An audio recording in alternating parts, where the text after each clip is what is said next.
तुम्हारे परवरदिगार ने न तुम्हें छोड़ा है और न नाराज हुआ है, और यकीनन आगे आने वाले हालात तुम्हारे लिए पहले हालात से बेहतर है।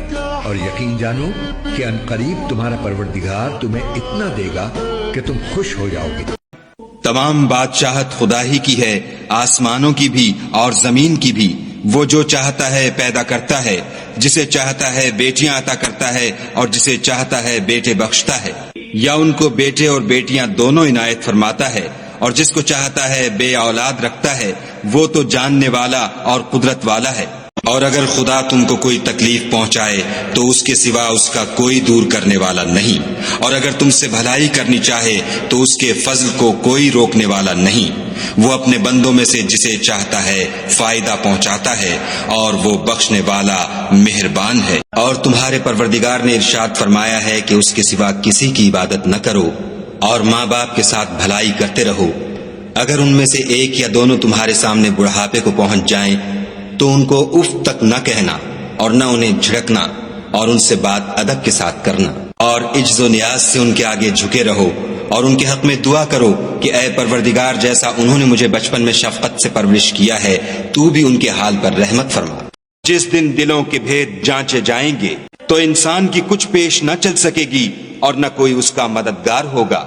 आसमान की कसम जो मेह बरसाता है, और जमीन की कसम जो फट जाती है, कि ये कलाम हक को बातिल से जुदा करने वाला है और बेहुदा बात नहीं। और नमाज पढ़ते रहो और ज़कात देते रहो और पैगंबर खुदा के फरमान पर चलते रहो ताकि तुम पर रहमत की जाए। और ऐसा ख्याल न करना कि काफिर लोग हमको जमीन में मगलूब कर देंगे। ये जा ही कहाँ सकते हैं, उनका ठिकाना दोज़ख है और वो बहुत बुरा ठिकाना है। अगर आसमान और जमीन में अल्लाह के सिवा और माबूद होते तो जमीन और आसमान दरहम बरहम हो जाते। जो बातें ये लोग बनाते हैं तो अल्लाह जो मालिक अर्श है उन बातों से पाक है।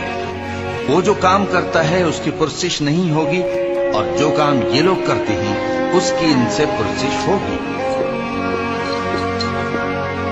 और वही है जिसने जमीन को फैलाया और उसमें पहाड़ और दरिया पैदा किए और हर तरह के मेवों की दो दो किस्में बनाई। वही रात को दिन का लिबास पहनाता है। गौर करने वालों के लिए इसमें बहुत सी निशानियां हैं।